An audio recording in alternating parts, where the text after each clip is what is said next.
Hey, welcome to the Sixers Talk podcast. So glad you could join us. We're coming to you here, brought to you by Wilmington University, WilMU Works. Thanks for tuning in. We're in between games here after the Celtics game, before the Hawks game. So just a few days before the holiday. A lot to get to, of course. We'll talk about Seth Curry's magic, the absence of Tyrese Maxey, replacement players, the whole bit. But we got to start with the virtuoso performance of Joel Embiid. Noah Levick, our esteemed NBCSportsPhiladelphia.com writer extraordinaire. Noah, these were the type of virtuoso performances we have come accustomed to with Joel Embiid, particularly dating back to last season and his run-up to runner-up for MVP. Just a dominant performance. You could say he was good, for most of the game. And then that last half of the fourth quarter, he was great or excellent. Some really clutch shots, especially the step back fadeaway with two people guard him to seal the victory. Did you feel like you were in a moment watching Joel Embiid do his thing? Yeah, he was special. I think there's no other way to put it. And it's not anywhere close to the first time he's done it in his career or even this season. I think the Hawks game in Atlanta, those games in Charlotte, his performances were quite similar to this. Not that this diminishes the game we saw last night at all, but the fact that this is becoming normal for him, I think just speaks to how much he's elevated his game and the fact that he is truly one of the best players in the sport. The particular shot you referred to reminded me so much of the jumper he hit, I believe, over Thaddeus Young and one other Chicago Bull in his career high game last year in February when Embiid scored 50 points. And it's just not something that you expect to see from a 7-foot player, where the entire defense knows you're going to shoot the ball and the clock's winding down, and he hits this fadeaway 20-foot jumper from the left wing with two guys attempting to get him to relinquish the ball and not having success at that task. So certainly something that you want to take a step back and appreciate, I think, if you're a Sixers fan. Yes, the team is 16-15. Yes, the circumstances are very odd and very less than ideal as the Sixers and other teams continue to be hit by COVID-19. But you take all that out of the equation and you just look at who Joel Embiid is and the performances he keeps turning in, and you tip your cap and are glad that he's a Sixer. Yeah, we're dealing with this new normal. I said we would get to the replacement players and whatnot, and particularly, the situation the Sixers have been dealing with in a little bit. I just want to give Joel Embiid his moment to shine. And yeah, the Celtics were missing 7 guys last night, but the Sixers have dealt with those situations on, the short end of the stick of not having enough players, as we saw the game against the New Orleans Pelicans be postponed on Sunday. Because of the shorthanded Sixers, and they've had to sign a few guys. We'll get to that. But just Embiid, when the jumper is clicking, he might be the most unguardable dude in the league. I mean, all due respect to Kevin Durant and Steph Curry. But, in theory, you're thinking that when Durant and Curry have it going on, the team's best defender is on those wing players, but when Joel Embiid is clicking, the opposing team can do is double team him, because whoever's guarding him is going to need some help.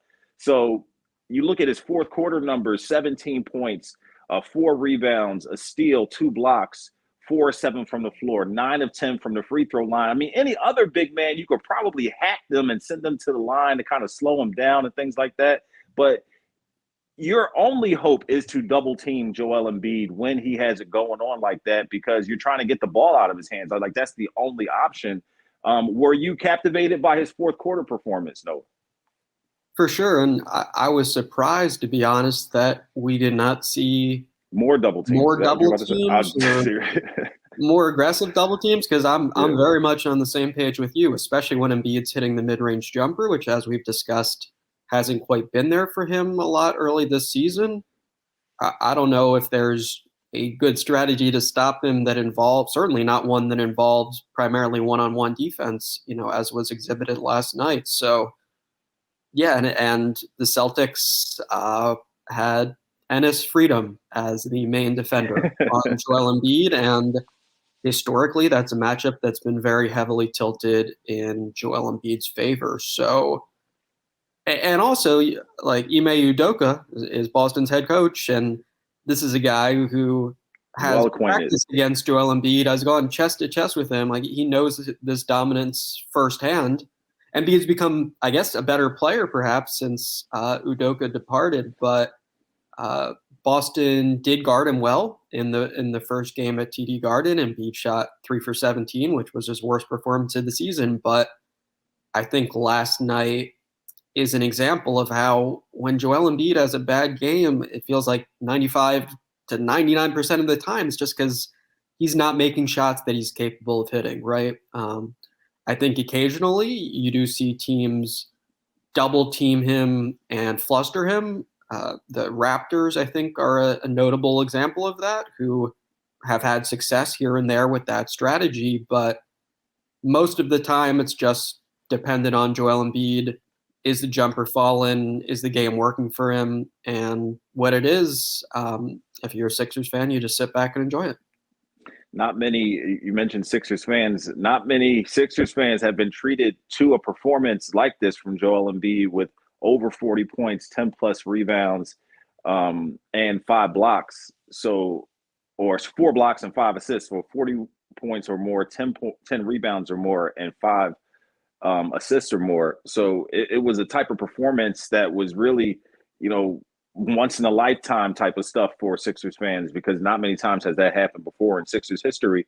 Joel was one part of it. I mentioned the Celtics were missing some players, but the Sixers don't get to the finish line in that game without their 3-headed monster, and particularly Tobias Harris and Seth Curry, and more emphasis on Curry and his magic, playing out of position at point guard because of Tyrese Maxey's absence for the second straight game with that quad issue.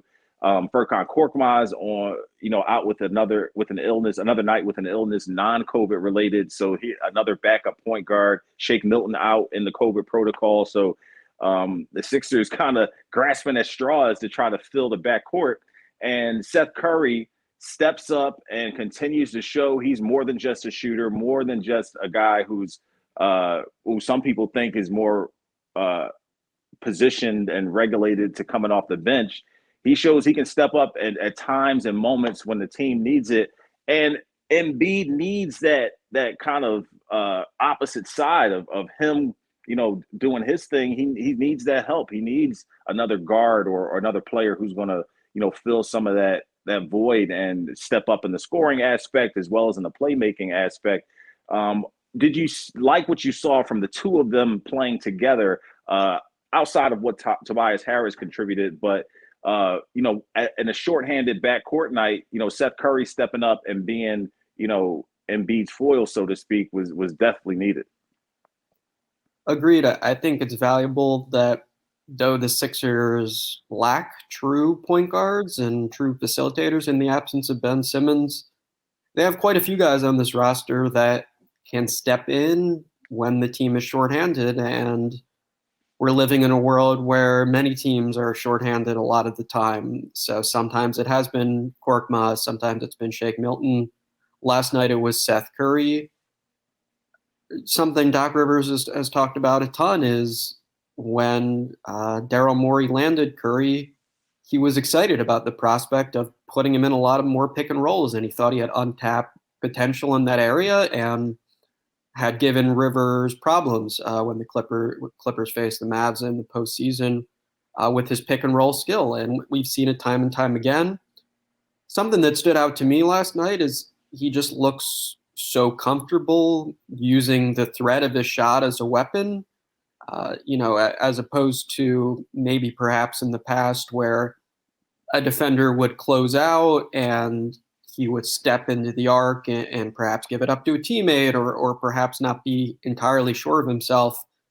now when the initial 3-point look is taken away, he is just magnificent at knowing exactly the right angle to find a mid-range shot for himself, or knowing, okay, Joel Embiid's there for the pick and pop, and his decision making is just spot on. Did have a few turnovers last night, but I don't think you can fault him for too much for that, given the difficult circumstances. And pretty darn excellent for your backup point guard to turn in 26 points. And what stood out to me, too, from both Curry and Harris was both were incredibly efficient. And on a night when the Sixers got 85% of their points from that trio, it was essential that those guys score efficiently, not take a lot of shots to pile up those points. So credit to Curry and that trio as a whole for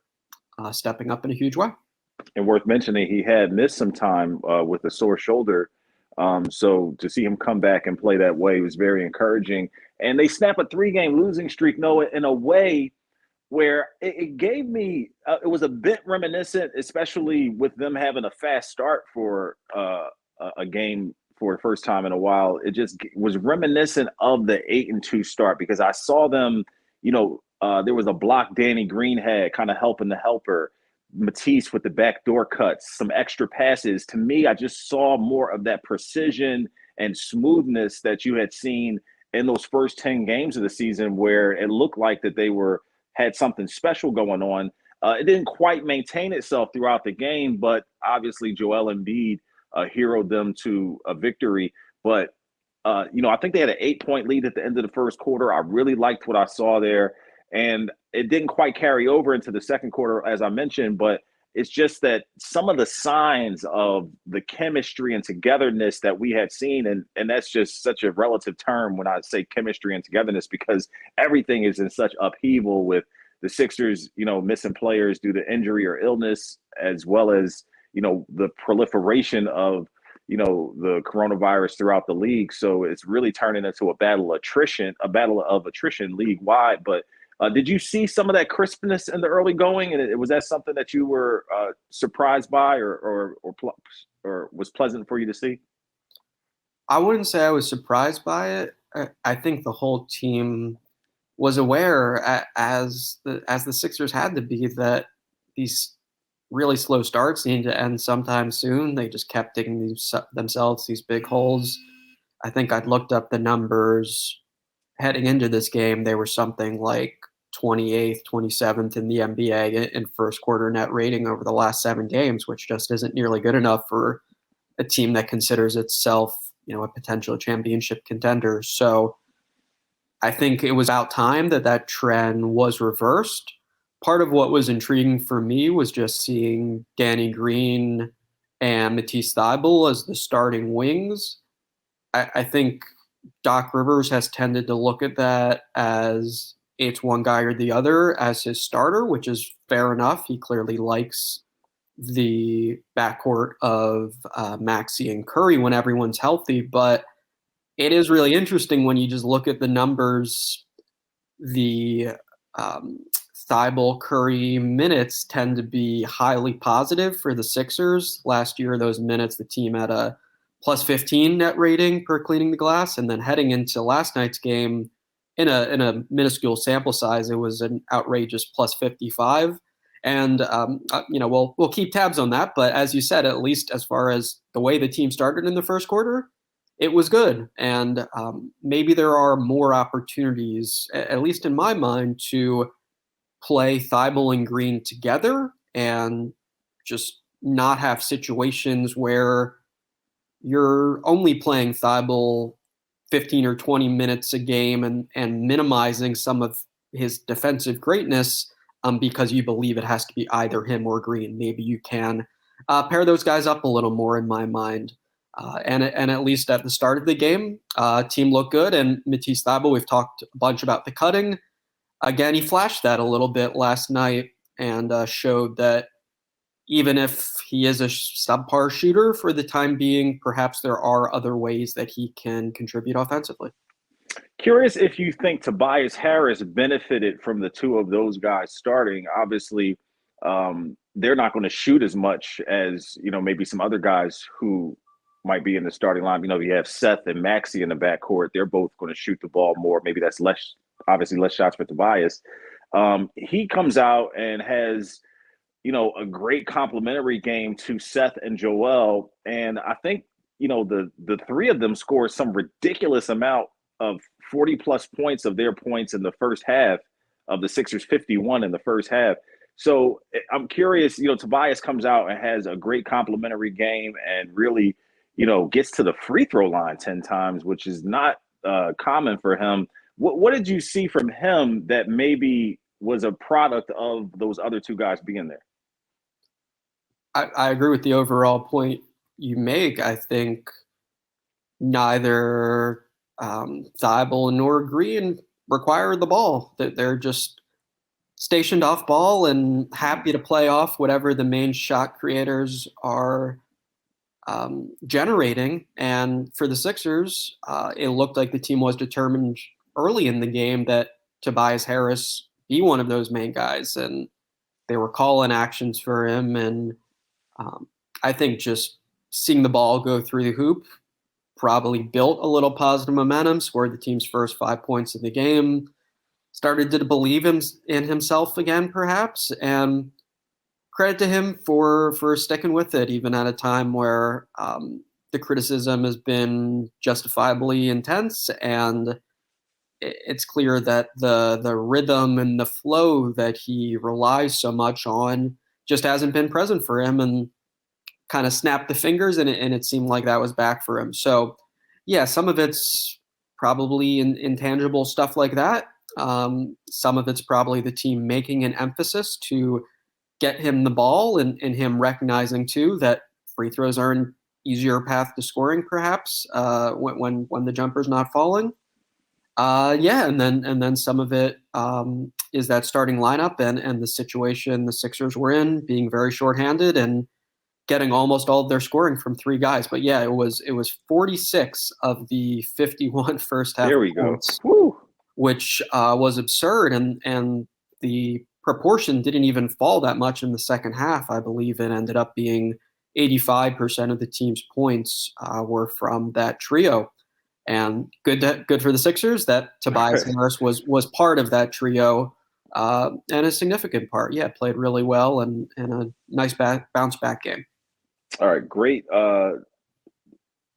production there from that three. A win the Sixers desperately needed as they take on the Atlanta Hawks on Thursday. We're going to turn the page here and get to this replacement player situation, and we're going to, in a little bit, think about one gift here in the Christmas holiday season that we would give the 76ers if we could. Noah will have his, I'll have mine. We'll take a time out here and sort out this whole replacement player situation as Myles Powell and presumably Tyler Johnson will make his debut on Thursday against the Atlanta Hawks, but we'll sort it all out after we take a quick timeout. Start college, build skills, and complete your degree with Wilmington University. 100% online options and affordable tuition makes WilMU work for you. Learn more at wilmu.edu.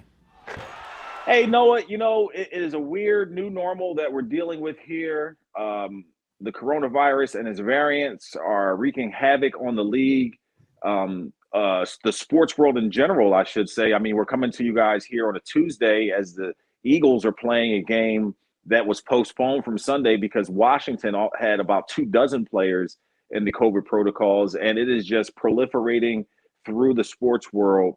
But through that, Noah, we sometimes get these great stories like Myles Powell, who is a replacement player the Sixers signed, and the edict by the league now in order to keep the season going and not have a stoppage to try to sort through all of this coronavirus stuff is that once a team has players in the COVID protocol, they're allowed to sign players to replace them in the lineup. So if a team has a positive COVID-19 case and have to sign at least one replacement player, if they have two positive cases, they must sign at least two, et cetera, et cetera. So Myles Powell, though, he's on a layover in Dallas. and he gets a FaceTime from his agent. He's coming from the G League Showcase, gets a FaceTime from his agent to say, hey, the 76ers have signed you. Your dreams come true. You're playing in the NBA. He's over the moon. He gets his opportunity last night. And those are probably Tyler Johnson's minutes eventually once he signs with the team. But just the hearing his story was really exciting. Seeing him get the opportunity was great, and the Sixers get the win in his debut. Just really a feel-good story.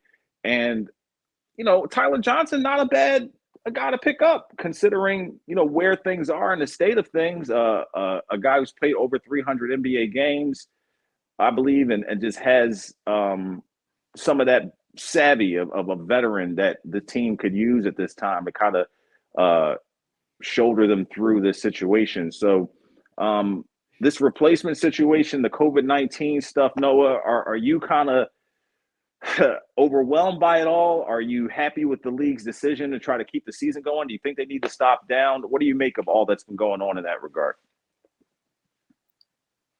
I know that our opinions on it, unfortunately, aren't going to make a difference. I know that the league is the full steam ahead. Yeah, the phrase I keep going back to is they're determined to plow forward. I find a lot of it concerning and increasingly harder to justify the approach of just feeling it necessary to keep playing games as they're scheduled. And I think, like I mentioned this last year after the Sixers had 8 guys in that game, really 7, and beat the Nuggets. Like, just because the result is entertaining doesn't necessarily mean that the game should have even happened in the first place. And I'm sympathetic toward the circumstances being tough and the NBA being a business that is all about making money and all of that. But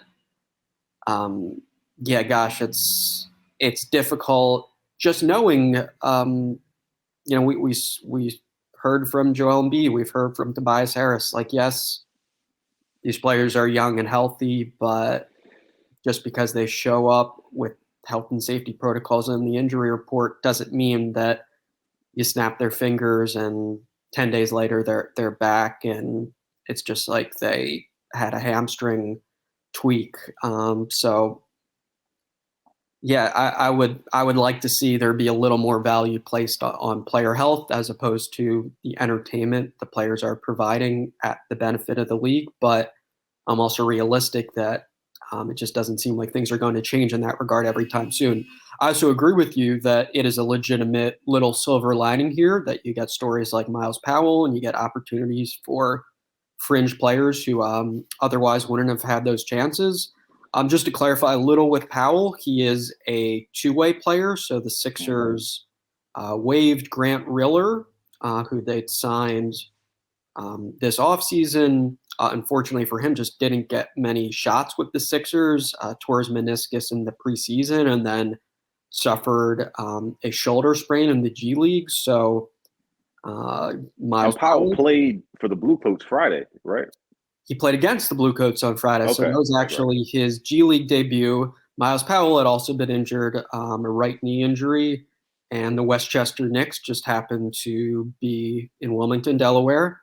So Powell played against the Bluecoats. He actually had a jumper that would have won the game for the Knicks. Unfortunately for him, he missed it, but the Sixers evidently like what they see in him, signed him to a contract. Then on Sunday, he was with the Bluecoats in Las Vegas for the G League Showcase. Bluecoats beat the Mad Ants.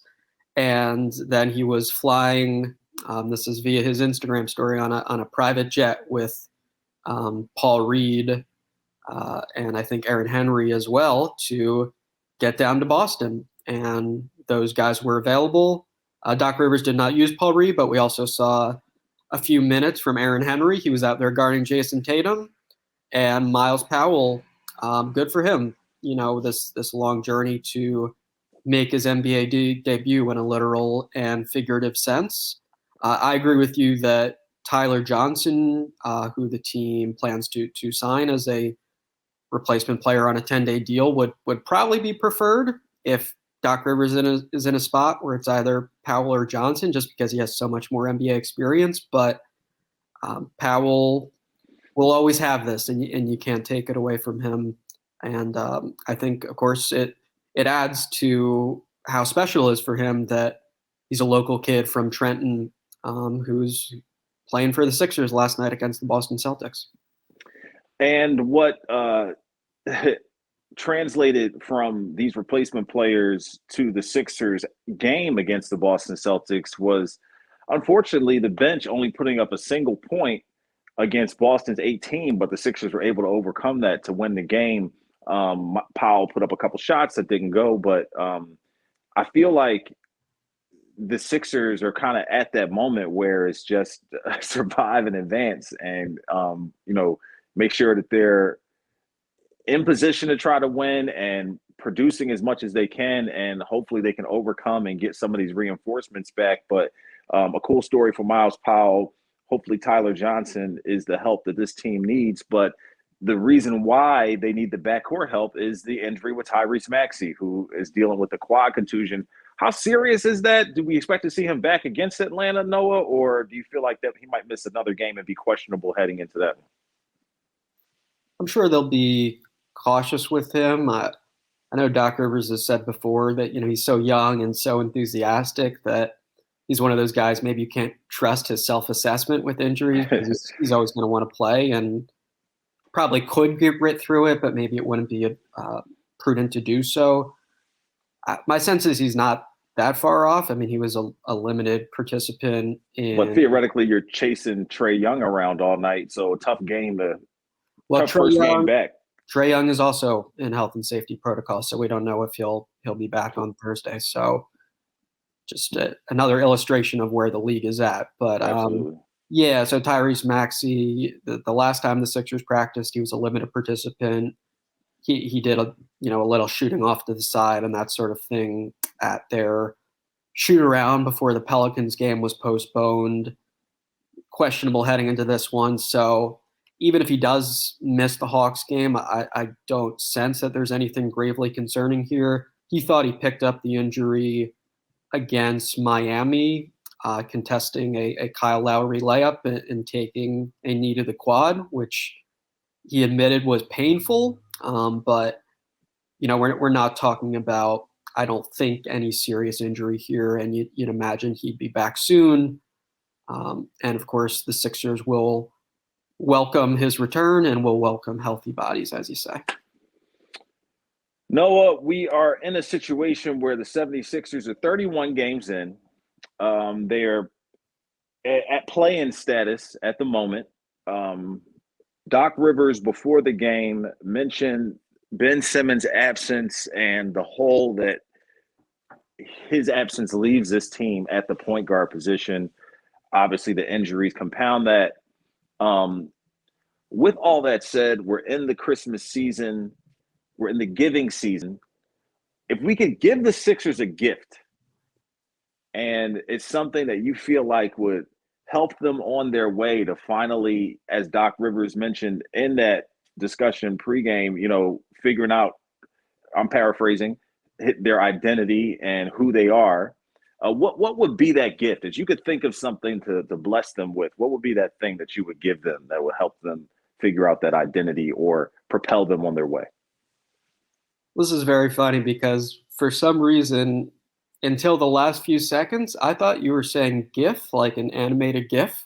Oh, GIF. Oh, yeah, we could do both. I can give you both answers. So for GIF, what I had in my mind was the Jimmy Butler looking at a piece of paper, maybe the statute or something, and kind of crumpling it up and tossing it to the side, just as a visual of what this season has been, just kind of the sense of every day there's some new bizarre news and you kind of have to roll with it. So I thought that made a little bit of sense for GIF. As far as enunciate gift, more, so gift. Yes. Yeah, gift. No, your enunciation is usually pristine. That's definitely on my end. But For gift, we can keep it simple, I think, and probably just say health in general, and then specifically, if we're looking at the duration of the season, Joel Embiid's health. I think that is especially timely after last night, right? Like, this team's fate rests on Embiid, carried them across the finish line last night. If they're going to make any noise in the playoffs, regardless of what happens here with Ben Simmons, it's probably going to be because Joel Embiid is just so darn special. So I think Joel Embiid's health would probably be the gift I would bestow upon the Sixers.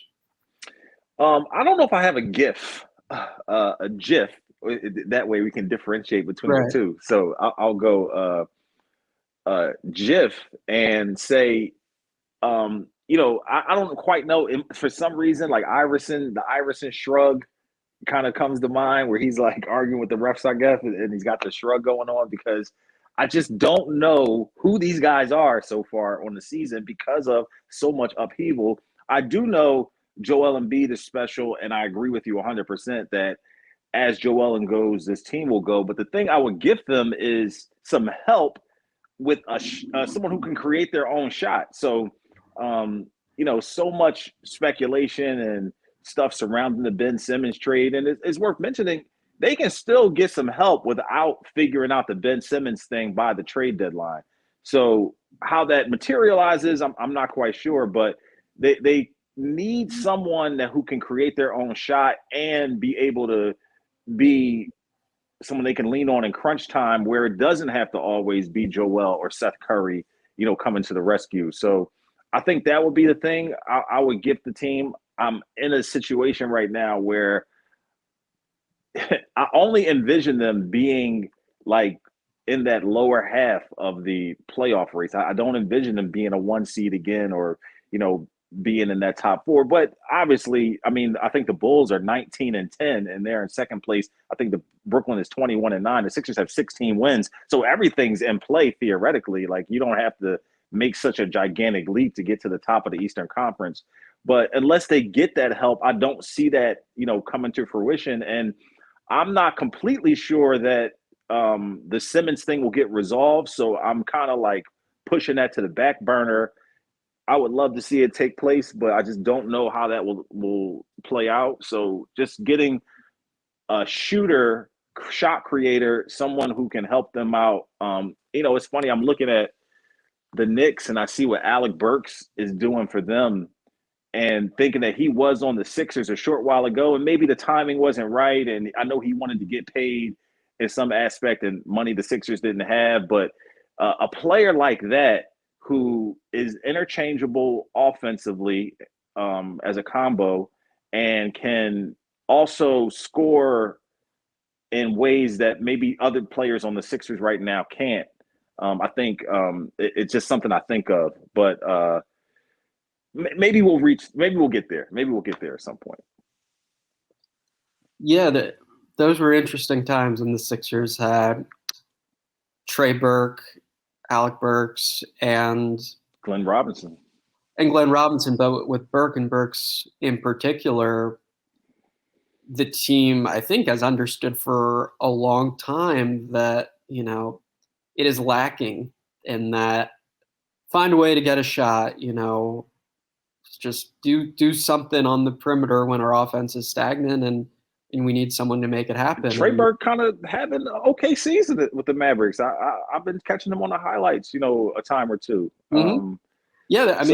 But those guys are legit, and as you say, maybe, yes, it was just an issue of timing not really working out, and those guys were not with the Sixers for very long. But I'm on the same page with you that those types of players would, in all likelihood, be beneficial, and it's just a question of how skilled you're talking. Are you talking about someone off the bench? Or are you talking about a star?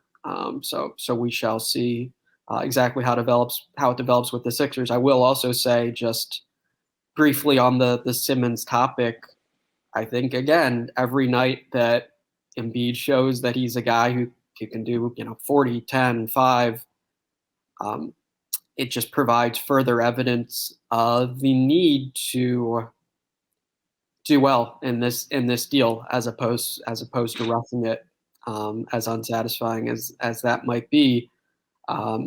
Yes, you need to give him help, quote unquote, but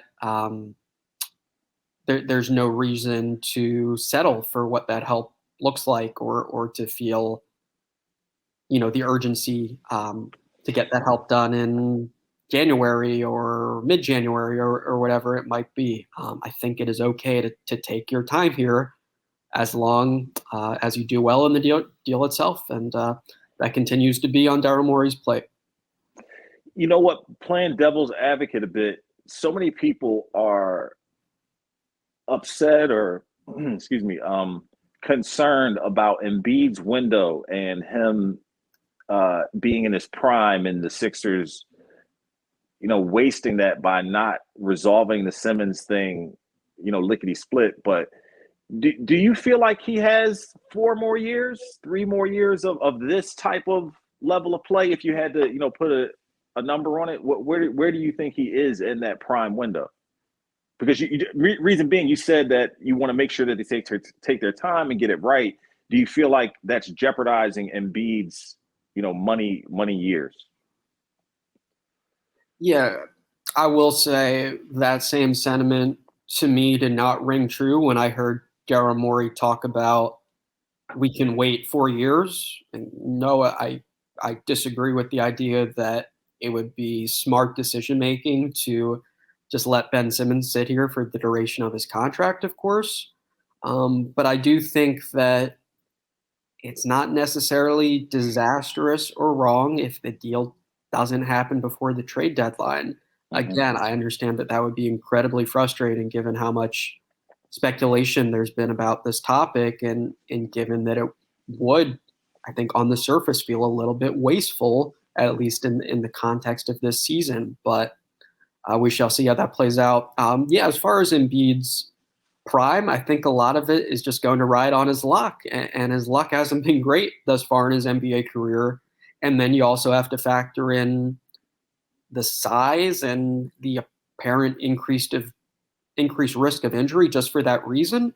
But if you look just at the skill in isolation and how his game will age, I think I might have mentioned this once or twice before, I think the style and even perhaps what's going to happen for him production-wise reminds me quite a bit of Hakeem Olajuwon or a Patrick Ewing, guys Doc Rivers has compared him to in the past, who were still all-star level players at age 33, 34. They weren't quite as good as when they were 27, 28, but they were still legitimate all-stars and still elite NBA centers. I think Joel Embiid has that capability in part because of the shooting talent. Yeah, I think that's always going to be there for him.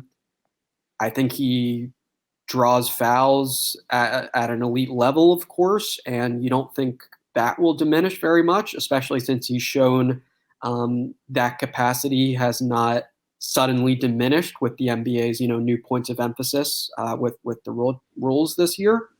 So I would think he's still probably going to be scoring 20 plus points a game at age 33 and 34, provided he's playing, provided he's on the court, provided something catastrophic doesn't happen from an injury standpoint. I think you'd figure that the defense will drop off a little bit just because he is so darn athletic, and the switchability and the agility, or just kind of moving in ways we're not used to seeing 7-footers move. But I think there are legitimate reasons for optimism with how his game will be 6-7 years down the line. But there's also reasons for pessimism with the health, just because the history is littered with so many injuries, and he's had a lot of bad luck thus far. 7-foot unicorns don't last forever, unfortunately. There was a time you could put Ben Simmons in that category as one of those, unicorn type players, but we have not seen him for so long on the court. But we're going to take a quick time out, and we'll talk about why it is happy holidays for David Blitzer after this. There's so much to explore in Valley Forge in Montgomery County, Pennsylvania. Montgomery County is composed of charming towns and main streets, and each with its own personality, style, and unique vibe. Whether you are looking to get away with family or enjoy a special trip with friends, leave behind the stress of planning and use our guide to find some of the most amazing things to do. Explore which town and main street suit you best, or visit them all. Visit makeitmainstreet.com to plan your getaway today. Happy holidays to everybody out there. We appreciate you tuning in. This is our last podcast before Christmas. We'll be taking some time off. Our next podcast will be next Wednesday, December 29th. Noah and I will rejoin you. Ben Barry taking some much-deserved time off. But there is no break, no rest for David Blitzer, Noah. Harris Blitzer Sports and Entertainment continues to expand their reach here. We have the New Jersey Devils, the Sixers, of course, and they have a soccer team as well?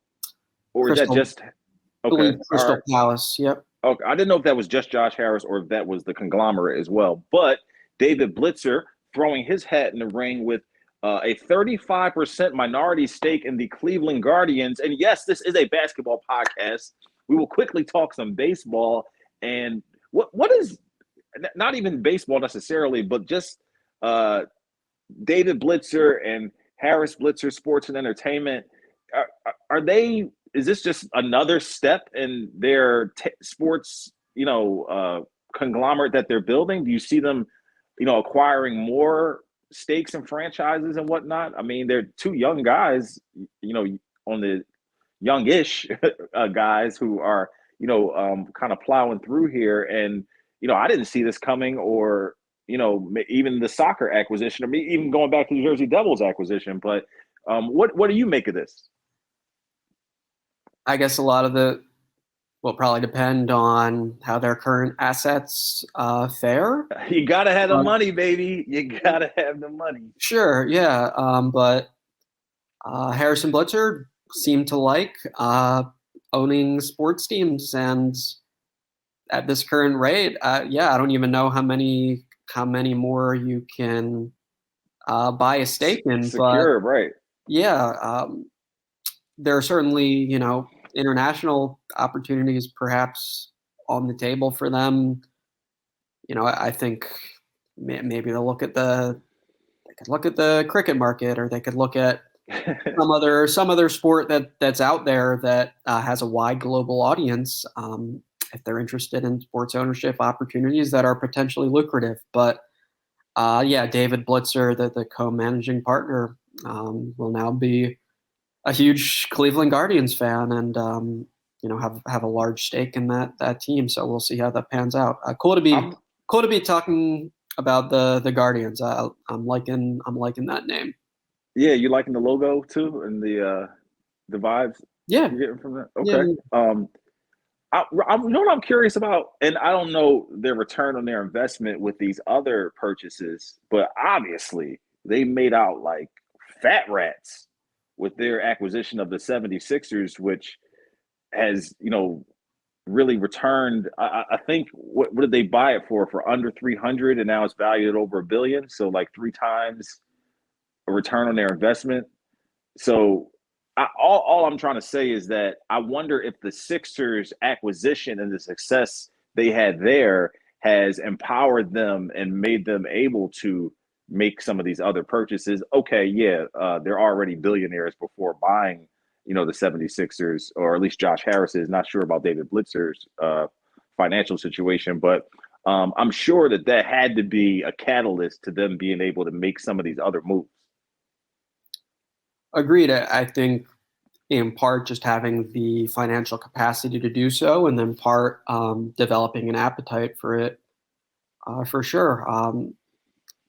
Their time with the Sixers has been eventful. It's been there have been a lot of ups and downs, I think would be a diplomatic way to characterize it. But Hey, at least from their Not on perspective, the bottom line. The bottom line is only going up. Though. right? The bottom line's been going up, and uh, it has been exciting. Like if you enjoy that aspect, I guess, Drama. of being a managing partner of a sports franchise, the Sixers have supplied it. I imagine at times it's also been highly stressful, but hey, they now are, much more than the Sixers, and yeah, we'll see. We'll see if they expand even further. And talking about expansion, they did strike out on their bid to have an arena built on the Delaware Ave complex area. So it hasn't all been them getting everything they wanted. But man, they continue. The rich get richer, as they say, and hopefully your holiday season is as blessed and eventful as David Blitzer, who has a 35% minority stake in the Cleveland Guardians, as they expand their portfolio. But Noah, happy holidays to you. I won't get to speak with you. Well, I'll probably speak with you, but I probably won't get to see you until after the holiday season. So I hope you and your family enjoy the time. Ben Berry, same to you. And to all of you out there in the Sixers Talk community, we appreciate you tuning in, checking us out on YouTube or wherever you get your podcasts. Noah, final thoughts. Echo all those sentiments. Very, very kind and much appreciated. And hey, yeah, no Sixers Christmas game. So enjoy whatever basketball happens, even if not a ton of players are available. Sit back and enjoy it. And Hey. yeah, we'll continue to cover the Sixers as well. The Sixers will, of course, be in action on Boxing Day. So hey, it's not much of a holiday here, but overseas, that's a big day in the footballing world, and we'll get a little Sixers Hawks action on the 26th. So we'll see if they can keep the positive momentum going. Hey, we appreciate you tuning in to the Sixers Talk podcast. A big thank you to everyone out there. We will rejoin you next week, and good luck to the 76ers as they take on the Hawks on Thursday. For Noah Levick and Ben Berry, I'm Danny Pommells. This has been the Sixers Talk podcast brought to you by Wilmington University. Wilmington Works.